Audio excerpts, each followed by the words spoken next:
ब्रह्ममुरारिसुरार्चितलिङ्गं निर्मलभासितशोभितलिङ्गं जन्मजदुःखविनाशकलिङ्गं तत्प्रणमामि सदा शिवलिङ्गं तत्प्रणमामि सदा शिवलिङ्गम्।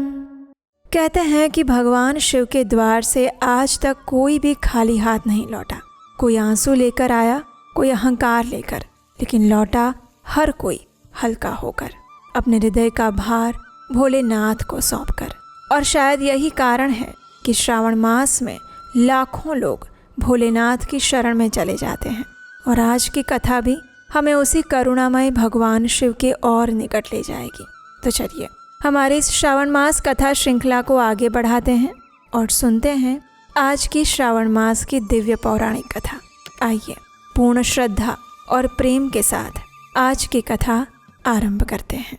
सनत कुमार ने कहा, हे देवेश, मैंने नागों का ये आश्चर्यजनक पंचमी व्रत सुन लिया। अब आप मुझे ये बताइए कि षष्ठी तिथि में कौन सा व्रत करना चाहिए और उसकी विधि क्या है। तब ईश्वर ने कहा, हे विपेंद्र, श्रावण मास के शुक्ल पक्ष में षष्ठी तिथि के दिन महामृत्यु का नाश करने वाले सुपोदन नामक शुभ व्रत को करना चाहिए। शिवालय में अथवा घर में ही प्रयत्न पूर्वक शिव का पूजन करके सुपोदन का नैवेद्य उन्हें विधि पूर्वक अर्पण करना चाहिए। इस व्रत के साधन में आम्र का लवण मिलाकर शाक और अनेक प्रकार के नैवेद्य अर्पित करें। साथ ही ब्राह्मण को वायन प्रदान करें। जो इस विधि से व्रत करता है उसका अनंत पुण्य होता है। इस उपलक्ष्य में लोग एक प्राचीन इतिहास कहते हैं और वो इस प्रकार है। अनेक वर्षों पूर्व रोहित नाम का एक राजा था। बहुत समय बाद भी उसे पुत्र प्राप्त नहीं हुआ। तब पुत्र की अभिलाषा वाले उस राजा ने अत्यंत कठोर तप किया। उस तपस्या से प्रसन्न होकर ब्रह्मा जी ने यहाँ तक कह दिया कि हे राजन, तुम्हारे प्रारब्ध में कोई भी पुत्र नहीं है और इसलिए मैं तुम्हें नहीं दे सकता। ब्रह्मा जी द्वारा ऐसा कहने के बाद भी पुत्र प्राप्ति के लिए अति लालसा वाला वो राजा अपनी तपस्या से विचलित नहीं हुआ। इसके बाद जब राजा तपस्या करते करते संकटग्रस्त हो गए, तब ब्रह्मा जी पुनः उनके सामने प्रकट हुए और उन्होंने कहा, हे राजन, मैंने आपको पुत्र का वर दे दिया, लेकिन वो अल्पायु होगा। तब राजा और उनकी पत्नी ने विचार किया कि इससे कम से कम हमारा बांझपन तो दूर हो जाएगा ना। कम से कम संतानहीनता की निंदा तो नहीं सहनी पड़ेगी। कुछ समय बाद ब्रह्मा जी के वरदान से उन्हें हर्ष तथा शोक देने वाला पुत्र उत्पन्न हुआ। राजा ने विधि पूर्वक उसके जात कर्म आदि सभी संस्कार करवाए। दक्षिणा नाम वाली उस रानी और राजा रोहित ने प्रेम पूर्वक उसका नाम शिवदत्त रखा। उचित समय आने पर भयभीत चित्त वाले राजा ने पुत्र का यज्ञोपवीत संस्कार करवाया, लेकिन राजा ने उसकी मृत्यु के डर से उसका विवाह नहीं करवाया। उसके बाद 16वें वर्ष में वह पुत्र मृत्यु को प्राप्त हो गया। तब ब्रह्मचारी की मृत्यु का स्मरण करते हुए राजा को महान चिंता होने लगी कि जिनके कुल में अगर ब्रह्मचारी मर जाए तो उनका कुल विनष्ट हो जाता है और वो ब्रह्मचारी भी दुर्गति में पड़ जाता है। इस कथा को सुनकर सनत कुमार ने कहा, हे देवदेव, क्या इसके दोष निवारण का कोई उपाय है या नहीं? अगर है तो अभी बताइए, जिससे ऐसे दोष की शांति हो सके। तब ईश्वर ने कहा, अगर कोई स्नातक अथवा ब्रह्मचारी मर जाए तो अर्क विधि से उसका विवाह करवाना चाहिए। इसके बाद उन दोनों ब्रह्मचारी तथा आंक, इन दोनों को परस्पर संयुक्त कर देना चाहिए। और अब अर्क विवाह की विधि सुनो। मृतक का गोत्र, नाम आदि लेकर देश काल का उच्चारण करके कर्ता ये कहे कि मैं मृत ब्रह्मचारी के दोष निवारण हेतु वैसर्गिक व्रत करता हूँ। सबसे पहले सुवर्ण से अभ्युदयिक करके अग्नि स्थापन करके आधार होम करके चारों व्यारतियों यानी कि ओम भूहु, ओम भुवः, ओम स्वः, ओम मह, इनसे हवन करना चाहिए। इसके बाद व्रत अनुष्ठान के उत्तम फल के लिए व्रतपति अग्नि के संपादन अर्थ विश्व देवों के लिए ध्रुत की आहुति डाले। तत्पश्चात स्विष्टकृत होम करके अवशिष्ट होम संपन्न करें। पुनः देश काल का उच्चारण करके इस प्रकार कहें, मैं अर्क विवाह करूंगा। तत्पश्चात सुवर्ण से अभ्युदयिक कृत्य करके अर्क शाखा और मृतक के देह को तेल तथा हल्दी से लिप्त करके पीले सूत से वेष्टित करें और पीले रंग के 2 वस्त्रों से उन्हें ढक दें। इसके बाद अग्नि स्थापन करें और विवाह विधि में प्रयुक्त योजक नामक अग्नि में आघार होम करें और अग्नि के लिए आज्य होम करें। उसके बाद चारों व्यारतियों से बृहस्पति और कामदेव के लिए आहुति प्रदान करें। पुनः ध्रुत से स्वेष्टकृत होम करके संपूर्ण हवन कर्म समाप्त करें। उसके बाद आंख की डाली और मृतक के शव को विधि पूर्वक जला दें। मृतक अथवा म्रियमाण यानी कि मरने की स्थिति वाले इसके निमित्त 6 वर्ष तक इस व्रत का अनुष्ठान करना चाहिए। इस अवसर पर 30 ब्रह्मचारियों को नवीन कौपिन वस्त्र प्रदान करना चाहिए और हस्त प्रमाण अथवा कर्ण यानी कि कान तक लंबाई वाले दंड और कृष्ण मृग चर्म भी प्रदान करने चाहिए। उन्हें चरण पादुका, छत्र, माला, गोपी चंदन, प्रवाल मणि की माला और अनेक आभूषण समर्पित करने चाहिए। इस विधान से व्रत करने पर कोई भी विघ्न नहीं आता। ब्राह्मणों से ये सुनकर राजा ने मन में विचार किया कि ये अर्क विवाह तो मुझे गौण प्रतीत होता है, मुख्य बिल्कुल भी नहीं, क्योंकि कोई भी व्यक्ति मरे हुए को अपनी कन्या नहीं देता है। मैं राजा हूँ, अतः मैं उस व्यक्ति की अनेक रत्न और बहुत धन दूंगा जो कोई भी इसकी वधू के रूप में अपनी कन्या प्रदान करेगा। उस नगर में कोई ब्राह्मण था। उस समय वो किसी दूसरे नगर में गया हुआ था।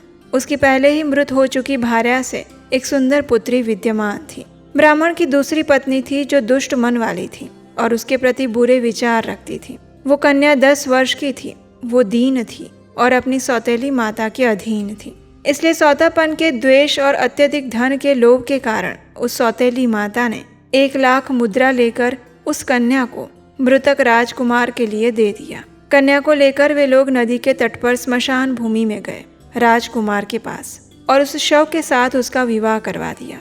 इसके बाद विधान पूर्वक शव के साथ कन्या का योग करके जब वे जलाने की तैयारी करने लगे तब उस कन्या ने पूछा, हे सज्जनों, आप लोग ये क्या कर रहे हैं? तब वे सभी दुखित होकर कहने लगे कि हम लोग तुम्हारे इस पति को जला रहे हैं। इस पर भयभीत होकर बाल स्वभाव के कारण रोती हुई उस कन्या ने कहा, आप लोग मेरे पति को क्यों जला रहे हैं? मैं जलाने नहीं दूंगी। आप सभी लोग एक साथ चले जाइए, मैं अकेली ही यहाँ बैठी रहूंगी। जब ये उठेंगे तब मैं इन पतिदेव के साथ चली आऊंगी। उसके इस प्रकार हठ देखकर दया के कारण दीन चित्त वाले कुछ भाग्यवादी वृद्धजन वहाँ इस प्रकार कहने लगे, अहो, होनहार भी क्या होता है, इसे कोई भी नहीं जान सकता। दीनों की रक्षा करने वाले और कृपालु भगवान न जाने क्या करेंगे। सौत की पुत्री का भाव रखने के कारण सौतेली माता ने इसे असहाय कन्या को बेचा है। अतः संभव है कि भगवान इसके रक्षक हो जाए। अतः हम लोग इस कन्या को और इस शव को नहीं जला सकते। इसलिए यदि सभी को अच्छा लगे तो हम लोगों को यहाँ से चले जाना चाहिए। आपस में ऐसी बात करके ये निश्चय करके वे सभी लोग अपने नगर में चले आए। बाल स्वभाव के कारण ये सब क्या हो रहा है, इसे ना जानती हुई भय से व्याकुल वो कन्या एकमात्र भगवान शिव तथा पार्वती का स्मरण करती रही। उस कन्या के स्मरण करने से सब कुछ जानने वाले और दया से पूर्ण हृदय वाले शिव पार्वती शीघ्र ही वहां प्रकट हुए। नंदी पर विराजमान उन तेज निधान शिव पार्वती को देखकर उन देवों को न जानती हुई उस कन्या ने पृथ्वी पर दंड की भांति गिरकर प्रणाम किया। तब उसे आश्वासन प्राप्त हुआ कि पति से तुम्हारे मिलने का समय अब आ गया है। तब कन्या ने कहा कि क्या मेरे पति अब जीवित नहीं होंगे? तब उसके बाल भाव से प्रसन्न और दया से परिपूर्ण शिव पार्वती ने कहा कि तुम्हारी माता ने सुपोदन नामक व्रत किया था। उस व्रत का फल संकल्प करके तुम अपने पति को प्रदान करो। तुम ऐसा कहो कि मेरी माता के द्वारा जो सुपोदन नामक व्रत किया गया है उसके प्रभाव से मेरे पति उठ जाएं। तब उसने सब कुछ वैसे ही किया और उसके परिणाम स्वरूप शिवदत्त उठ गया। उस कन्या को व्रत का उपदेश करके शिव तथा पार्वती अंतर ध्यान हो गए। और तब शिवदत्त ने उस कन्या से पूछा, तुम कौन हो और मैं यहाँ कैसे आ गया? तब उस कन्या ने सारा वृत्तांत कहा और इस प्रकार रात्रि व्यतीत हो गई। प्रातः होने पर नदी के तट पर गए हुए मनुष्यों ने आकर राजा से निवेदन किया, हे राजन, आपके पुत्र तथा पुत्र वधू नदी के तट पर विद्यमान हैं। विश्वस्त लोगों से ये बात सुनकर वे राजा बहुत हर्षित हुए। वे दिव्य नाद बजवाते हुए नदी के तट पर आए। सभी लोग प्रसन्न होकर राजा की प्रशंसा करने लगे। उन्होंने कहा, हे राजन, मृत्यु के घर गया हुआ आपका पुत्र पुनः लौट कर आया है। इस पर राजा पुत्र वधू की प्रशंसा करने लगे और बोले कि लोग मेरी प्रशंसा क्यों करते हैं? प्रशंसा योग्य तो ये वधू है। मैं तो भाग्यहीन और अधम हूँ। धन्य और सौभाग्यशालिनी तो ये पुत्र वधू है, क्योंकि इसी के पुण्य प्रभाव से मेरा ये पुत्र जीवित हुआ है। इस प्रकार अपने पुत्र वधू की प्रशंसा करके राजा ने दान और सम्मान के साथ श्रेष्ठ ब्राह्मणों का पूजन किया। ग्राम से बाहर ले जाए गए मृत व्यक्ति के पुनः ग्राम में प्रवेश कराने से संबंधित शांतिक विधि को ब्राह्मणों के निर्देश पर विधि पूर्वक संपन्न किया। इस कथा का समापन करते हुए भगवान शिव कहते हैं, हे वत्स, इस प्रकार मैंने आपसे ये सुपोदन नामक व्रत कहा। इसे 5 वर्ष तक करने के बाद उद्यापन करना चाहिए। पार्वती तथा शिव की प्रतिमा का प्रतिदिन पूजन करना चाहिए और प्रातःकाल आम के पल्लवों के साथ चरु का होम करना चाहिए। साथ ही नैवेद्य और वायन अर्पित करना चाहिए। मनुष्य अगर व्रत की बताई गई इस विधि का पालन करते हुए आचरण करता है तो वो दीर्घजीवी पुत्र प्राप्त करके मृत्यु के अनंतर शिवलोक में जाता है। और इस प्रकार स्कंद पुराण के अंतर्गत ईश्वर सनत कुमार संवाद में श्रावण मास महात्म्य में सुपोदन षष्ठी व्रत कथन नामक 15वां अध्याय पूर्ण हुआ। तो ये थी हमारी आज की श्रावण मास के महात्म्य का वर्णन करती हुई सुंदर पौराणिक कथा। अगर आज की कथा अच्छी लगी है तो इसे लाइक करके शेयर कीजिएगा। और हाँ, हमारे चैनल पर एक बार जाके शिव महापुराण कथा का श्रवण करना मत भूलिएगा, क्योंकि इस पवित्र श्रावण मास में भगवान शिव की दिव्य कथाओं का अधिक से अधिक श्रवण और पठन करना चाहिए। भगवान शिव की तरह हमेशा शांत, धीर और गंभीर रहना चाहते हैं, लेकिन मन बार बार परेशान करता रहता है। ओवर थिंकिंग से थक चुके हैं और इमोशंस तो इतना ज़्यादा ऊपर नीचे हो जाता है कि पूछो मत। मेडिटेशन डेली शुरू करते हैं लेकिन कंसिस्टेंसी नहीं बन पाती है। गुस्सा तो इतना आ जाता है कि बस पूछो मत। अगर इन सभी प्रॉब्लम से आप भी गुजर रहे हैं तो ये कोर्स आपके लिए है। हम आपके लिए लेकर आए हैं एक स्पेशली डिज़ाइन क्यूरेटेड कोर्स जिसका नाम है द शिवा कोड, जिसके अंदर हम भगवान शिव को तत्वतः जानने का प्रयास करेंगे। उसके अलावा भगवान शिव के जीवन से हम अपनी लाइफ में प्रैक्टिकली क्या सीख सकते हैं वो भी हम जानेंगे। मेडिटेशन को सरल कैसे बनाया जा सकता है, अपने इमोशंस को कैसे कंट्रोल किया जा सकता है, और भगवान शिव के पास टाइम से हमें क्या शिक्षाएं मिल रही हैं। और उसके अलावा 5 माइक्रो हैबिट्स जो आप अपने जीवन में भगवान शिव के जीवन से उतार सकते हैं। लिमिटेड टाइम ऑफर है तो जल्दी से जाइए, नीचे डिस्क्रिप्शन बॉक्स में लिंक दिया गया है।